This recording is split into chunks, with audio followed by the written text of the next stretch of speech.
We talk about cameras a lot on this channel, but the camera you own isn't more important than, say, a good lens or what we're going to discuss in this video, a good light. And believe it or not, a good light that has the least amount of compromises is actually hard to find on a budget. Even fewer are compact by color and offer usable features while still retaining high output. But we think we may have found a solution worth sharing with you all today. This oddly named light from Zhiyun, the Molus B500.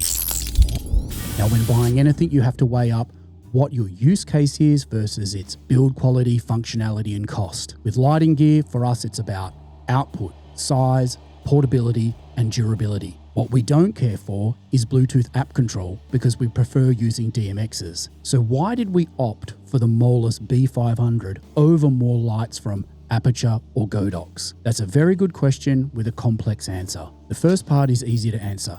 This is smaller and brighter per dollar spent. And over the last month, nobody has noticed a lighting quality difference in our videos, so they're well worth the money. So exactly what do you get for $750? In the box, you'll find a reflector, power cable, LED protection cap, and the fixture itself. The unit doesn't come with a travel case or anything extra. That's it, which is a bit stiff for the price. But Zhiyun makes up for that with the build quality of the lamp, which is mainly made from composite plastics, but it is super stout in hand. The unit is surprisingly heavy for its size, measuring 35 by 15 by 13 centimeters with the reflector attached. If we compare that to our Aputure 600D with its external ballast, cabling and reflector, the size difference is remarkable considering their outputs are fairly similar.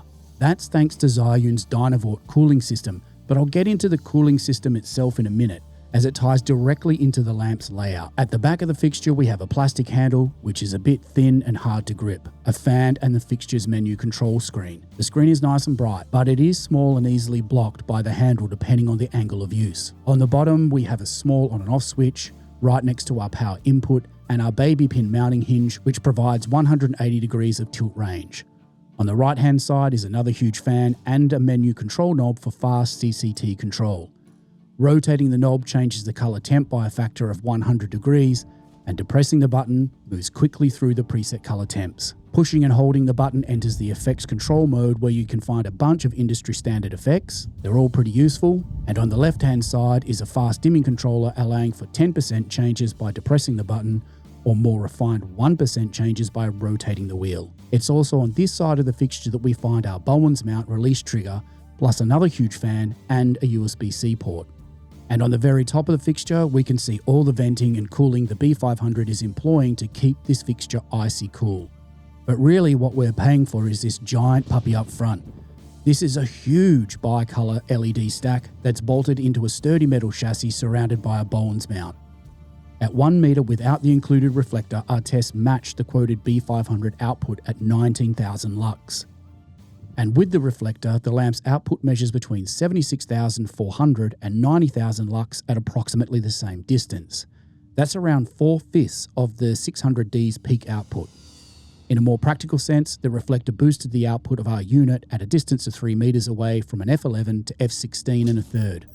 That's 1 1/3 of a stop brightness increase at 3200 degrees Kelvin, and overall a lot of output from a very small lamp. Like all of these LED lamps using Bowens mount reflectors on the market today, it does create a noticeable hotspot with about 1/2 to 3/4 of a stop difference between the center and the edges. But what has really surprised us about this series of lights is the 500's smaller brother, the B100. Like the 500, the 100 really packs some punch for its size. So much so that we've replaced our 600D with this tiny lamp. We're getting exactly the same look, contrast ratio, and more color choice at a fraction of the cost, plus we are no longer blocking the stairwell in the building. Our 600D has been free to either sell for €1,300 or utilize when we need more punch from another fixture, but we are leaning more towards selling it because the Molus B500 gives us 80% of the output in a unit less than half the size and weight, doesn't have a ballast, doesn't have a huge travel case, and is bicolor. The Molus B500 can easily pack along with 2 B100s into a spare camera backpack, which will provide plenty of light for most small gigs. For us, the size and portability of these lights is the biggest selling point. For others, it may be the color accuracy of the lights. Our testing has found the fixtures to be very close to whatever color temp you set them at, and when exposed and color matched to our camera settings, tested with a grey card, the white balance is either spot on or only slightly off by an extremely small amount and easily corrected in post. This gives us great confidence that the B500 can be a set and forget fixture. Something that is an issue though is the color accuracy is not great under 10% where the fixture appears much warmer by eye. You don't even need to measure it, you can just see it. Something else that is quickly noticeable is how much noise these lamps make under operation. For the most part, they are super quiet. Especially the B100, it's almost silent no matter the output. A quick sound comparison with a B100 next to an Amran 60D, and you can clearly hear that these two lights of a similar size and output, that one is much quieter than the other.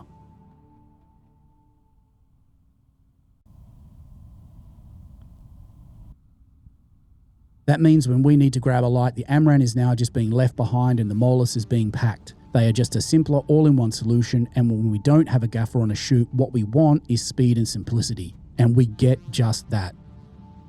For the most part, it's the same when we compare our B500 to our Arri fixtures because they don't require expensive modifiers or large light stands. They have a lot more output and they don't weigh anywhere near as much.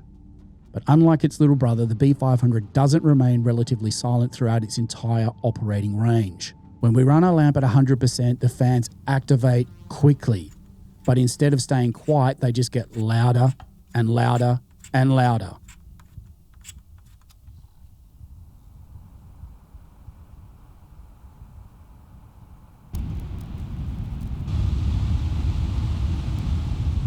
In some scenarios, unless the lamp was outside, away from the talent, this would no doubt annoy your soundy. But when you drop the lamp's output below 50%, the sound level is manageable, and at lower output levels, the fans don't even come on. So for us, if we were to draw some non-scientific conclusions about the DynaVort cooling system, this is what we would say.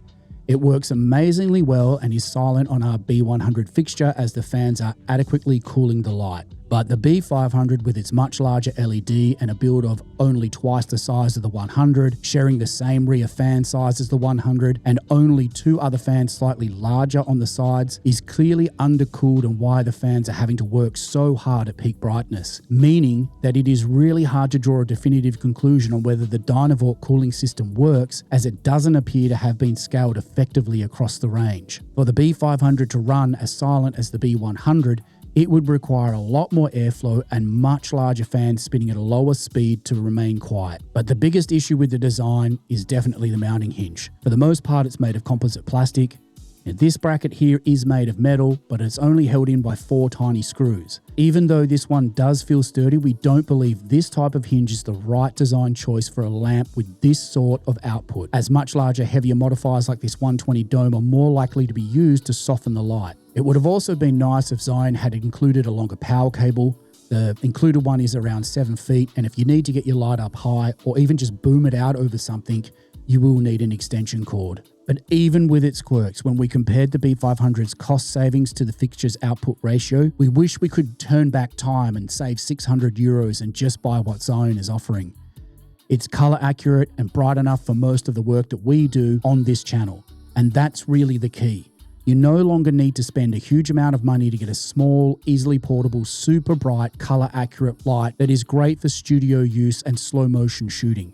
Zhiyun has now got you covered. Swipe up, tag your friends, like and subscribe, comment below.